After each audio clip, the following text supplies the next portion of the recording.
नमस्कार। World success news channel पर आप सभी का स्वागत है। चीन के राष्ट्रपति शी जिनपिंग G20 शिखर सम्मेलन में शामिल होने के लिए भारत नहीं है। उन्होंने सोचा कि भारत जाऊंगा तो फजीयत हो जाएगी, लेकिन बीजिंग में बैठे बैठे उनकी फजीयत हो गई। हम आपको बता दें कि शी जिनपिंग का महत्वाकांक्षी प्रोजेक्ट है BRI प्रोजेक्ट। इस प्रोजेक्ट से अब धीरे-धीरे देश हटने लगे हैं। इस प्रोजेक्ट पर शी जिनपिंग अब तक अरबों डॉलर का निवेश कर चुके हैं। खास बात यह है कि इटली ने कुछ दिन पहले झटका दिया चीन को कि हम BRI प्रोजेक्ट से हट रहे हैं, लेकिन इटली ने ये नहीं बताया था कि हम इंडिया के प्रोजेक्ट के साथ जुड़ रहे हैं। जब शी जिनपिंग को बीजिंग में पता लगा है तो उनके हाथ पांव खुल गए हैं। उन्होंने अपने प्रधानमंत्री ली क्विंग को G20 शिखर सम्मेलन में अपने प्रतिनिधि के रूप में भेजा था, लेकिन ली क्विंग विदेशी राजनयिक के हिसाब से बहुत नए हैं, अनुभव कम है उनको, तो वो हालात को संभाल नहीं पाए। इटली के प्रधानमंत्री से मुलाकात कर उन्होंने हालात को संभालने की कोशिश की, लेकिन कुछ समझा नहीं। और प्रधानमंत्री नरेंद्र मोदी ने भी इटली के प्रधानमंत्री से मुलाकात की और उनको सब कुछ समझा दिया है। इस बीच अमेरिकी राष्ट्रपति जो बाइडेन का बयान आया है कि अगर शी जिनपिंग नहीं आए तो यहाँ सब कुछ अच्छा चल रहा है। तो शी जिनपिंग को उनकी औकात बता दी गई है, उनकी हैसियत बता दी गई है कि वो भले बीजिंग में बैठे बैठे खुद को वैश्विक नेता समझते हों, लेकिन ऐसा है नहीं। उनके बिना भी काम चल रहा है और बहुत अच्छे से चल रहा है। और चीन की जो साजिशें हैं, चीन की जो विस्तारवादी नीतियां हैं, उसके खिलाफ अब विश्व एकजुट हो चुका है। आज की इस रिपोर्ट में आपको बताते हैं कि कैसे लगा है चीन को तगड़ा झटका, चीन ने डैमेज कंट्रोल करने के लिए क्या प्रयास किए, लेकिन भारत और अमेरिका ने मिलकर कैसे जाल फंसाया है और चीन को कंगाल होने की कगार पर पहुंचाया है। आइए देखते हैं हमारी ये खास रिपोर्ट। इटली ने चीन की महत्वाकांक्षी परियोजना BRI से हटने की घोषणा क्या की? चीनी नेतृत्व के हाथ पांव फूल गए, क्योंकि इस परियोजना पर चीन अब तक अरबों डॉलर लगा चुका है। यही नहीं, चीन की सांस तब और उखड़ने लग गई जब उसे यह पता चला कि इटली उसका साथ छोड़कर भारत के साथ चला गया है। हम आपको बता दें कि भारत पश्चिम एशिया यूरोप कॉरिडोर बनाए जाने की जो घोषणा की गई है, उसमें इटली भी शामिल है। इस कॉरिडोर का ऐलान होने से भी चीन परेशान हो गया है। उसे समझ नहीं आ रहा है कि करे तो क्या करे। चीनी राष्ट्रपति शी जिनपिंग ने G20 सम्मेलन में खुद आने की बजाय अपने प्रधानमंत्री ली क्विंग को भेज दिया।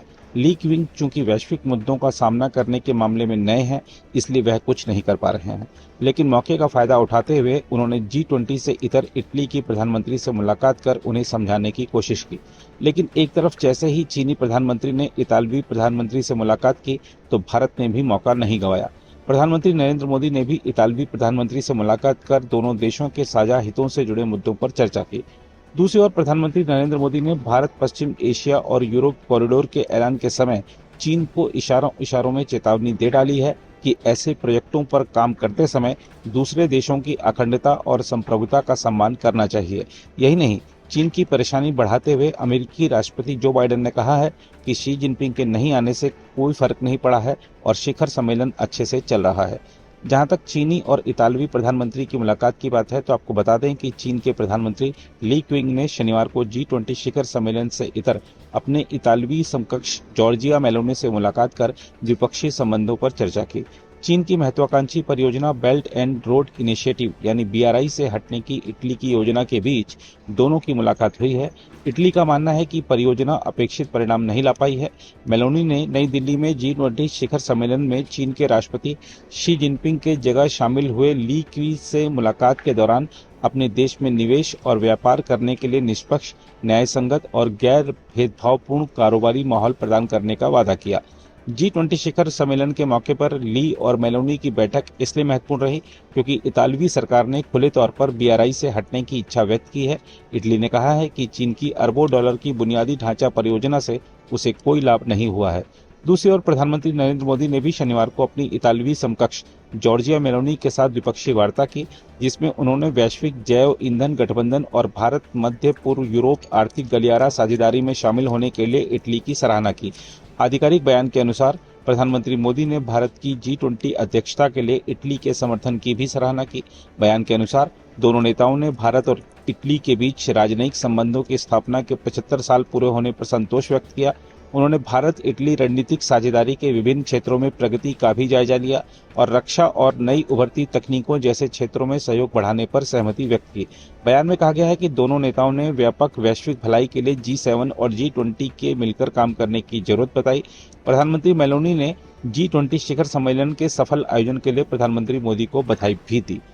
प्रधानमंत्री मोदी ने एक्स पर एक पोस्ट में लिखा, प्रधानमंत्री जॉर्जिया मेलोनी के साथ मेरी बैठक उत्कृष्ट रही। हमारी बातचीत में व्यापार, वाणिज्य, रक्षा, उभरती तकनीकों और अन्य क्षेत्रों पर चर्चा हुई।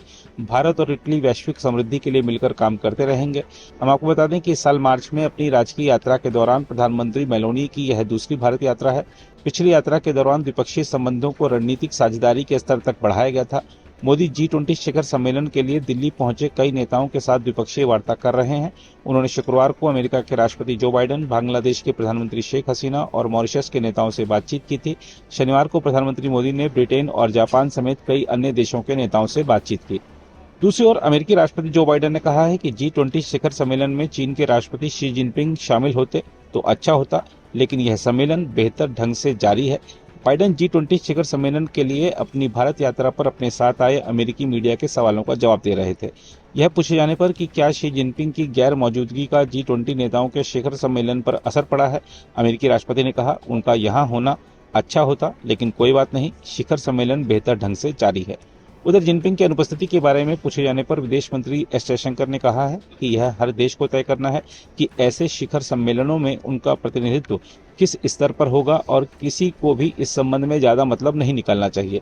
उन्होंने कहा, मुझे लगता है कि महत्वपूर्ण बात यह है कि उस देश ने क्या रुख अपनाया है, उस देश ने विचार विमर्श और नतीजों में कितना योगदान दिया है।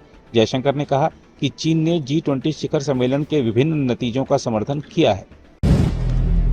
अगर आप भी लेना चाहते हैं देश दुनिया की तमाम जानकारी तो आज ही सब्सक्राइब करें हमारे चैनल को। साथ ही नीचे दिए बेल आइकन को जरूर दबाएं ताकि हर अपडेट आप तक पहुंच सके।